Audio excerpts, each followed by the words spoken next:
Our topic today is rhamnolipid, from green concept to industrial reality in dishwashing and aging integration.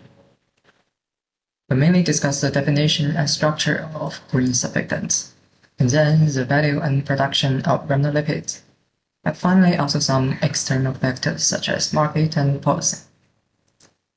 First, surfactants are widely used in household cleaning, personal care, and industrial manufacturing. The former two are very closely related to our daily lives. For example, washing liquid and body wash.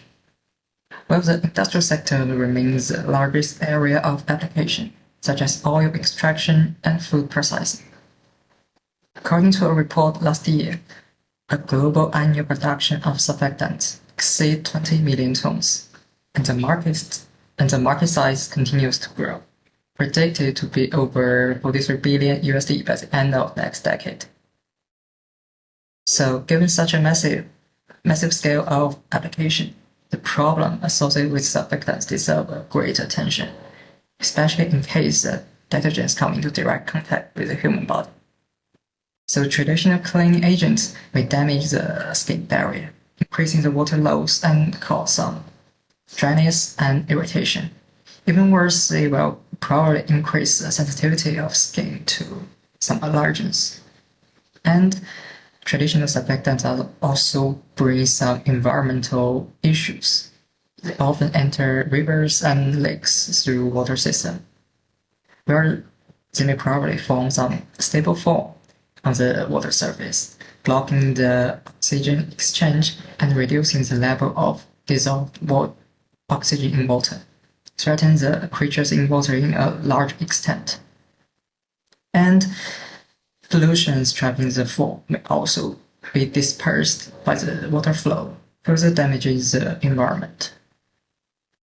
And in addition, most surfactants are derived from petrochemical feedstocks. So that's a process that not only consumes non-renewable resources but also brings some carbon emission challenges.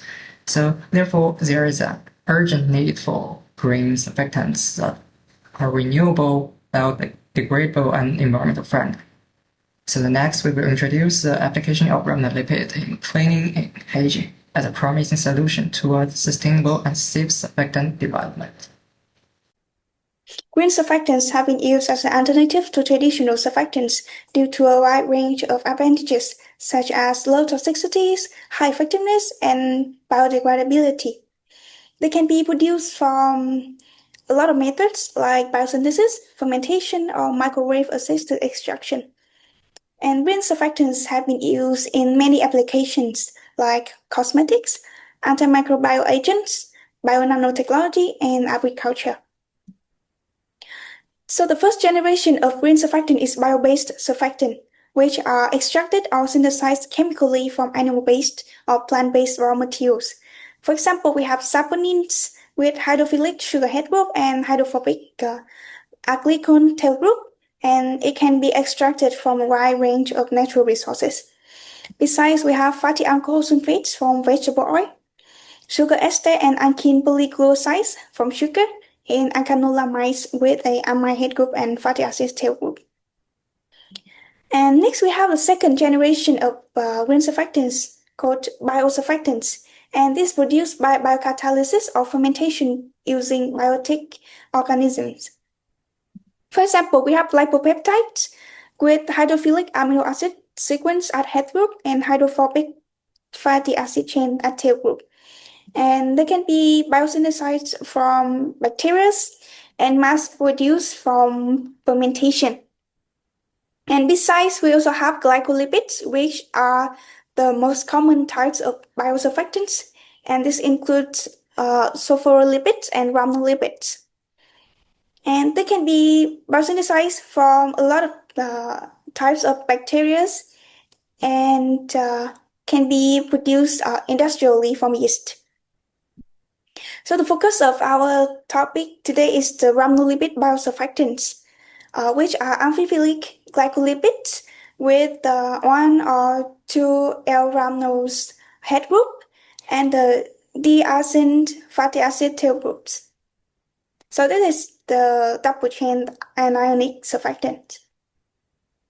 And most rhamnolipids are produced from a bacteria called Pseudomonas aeruginosa, or yeast, from the fermentation of various renewable carbon sources like oil or sugars.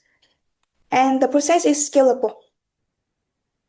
Here we can see the effect of rhamnolipids on the surface materials, permeability, gene regulation, or degradation of a cell. So that contributes to the antimicrobial properties of rhamnolipid biosurfactants. And for dirhamnolipids, they have the property, the different cell assembly structure at different pH. For example, at pH equal pKa, dirhamnolipids adopt the property similar to non-ionic surfactant, and they form laminar phase at high concentration. And at pH higher than pKa, the carbon groups are protonated, so they have the property as a anionic surfactants and form hexagonal phase at high concentration. Okay, thank you, Min. This part I will talk about rhamnolipids in detail. Let's start with the consumer side. Firstly, in the dishwashing market, two key factors are driving change: green ingredients and hygienic assurance. Today, users are not only looking for cleaning performance, but also products that are safe, gentle, and eco-friendly.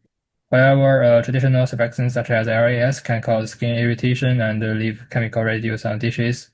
What I want to talk about is problem is also the opportunity for us. These problems create a clear opportunity for new bio-based surfactants that can meet both cleaning and hygiene expectations. Okay, this slide shows the dual action solution for dishwashing and hygiene. It shows rhamnolipids have dual functions. They not only remove grease effectively, but also improve hygiene in kitchen environment. The first diagram shows in terms of grease removal, rhamnolipids show low critical mass concentration, strong emulsification ability, and are stable in hard water. This means they can clean effectively with lower dosage. The second picture, it shows antimicrobial activity. Studies published in scientific reports demonstrated that rhamnolipid mixtures can inhibit bacteria, which enhances the clean and hygienic perception of dishwashing. Finally, they are biodegradable and gentle, suitable for hand washing and family safe use, something consumers increasingly value. For this slide, due to its outstanding functions, industrial scale production of rhamnolipids is imminent. Moving to the industrial side, in 2024, Evonik built the world's first industrial-scale rhamnolipid plant. Its process uses a non-pathogenic strain and corn syrup as the carbon source, completely free from palm oil and petrochemicals. With an annual production capacity of over 1 kiloton, and the environmental benefits are clear. It delivers around 40% lower carbon dioxide emissions and it achieves over 95% biodegradability according to OECD standard. Thank you. Next part, my teammate Li Yichen will talk about it. Industrial adoption of rhamnolipids is proposed by a significant shift from virgin conceptual green idea to a qualified green standard, where environmental benefits are measurable. It's not just a trend, it's a measurable economic reality. According to latest research, the global rhamnolipid cleaner market size was valued at 285 million in 2024, and is projected to reach 1.12 billion by 2033. Expanding at a robust CAGR of 16.4% during the forecast period of 2025 to 2033, with North America leading as the largest region market. The industry growth is led by key players like Evonik and Stepan, while adoption is personal care and household cleaning is important. Major drivers also come from industry sectors like agriculture, oil, and gas, showing the broad application of rhamnolipids. This growth is supported by strict environmental regulation, pushing industry to a greener alternative, and by strong consumer demand for sustainable products. The synergy between market demand for transparency and regulatory pressure is accelerating the integration of rhamnolipids for ensure concept into a tangible, rapid growing industry reality. In conclusion, the knowledge is representing a powerful convergence of performance and sustainability, positioning them as a leading next-generation biosurfactant. Their profile as readily biodegradable, low-toxicity green molecules meets the urgent market and the regulatory demand for responsible solutions. With production expanding globally, growth is expected across major sectors including industry, household cleaning, personal care, food, and so on. As the world moves toward a circular bio-based economy, the non-lipids are said to become a cornerstone of green, showing the high-performance industry product that can be created in harmony with the environment. And that's all for our group presentation. Thank you.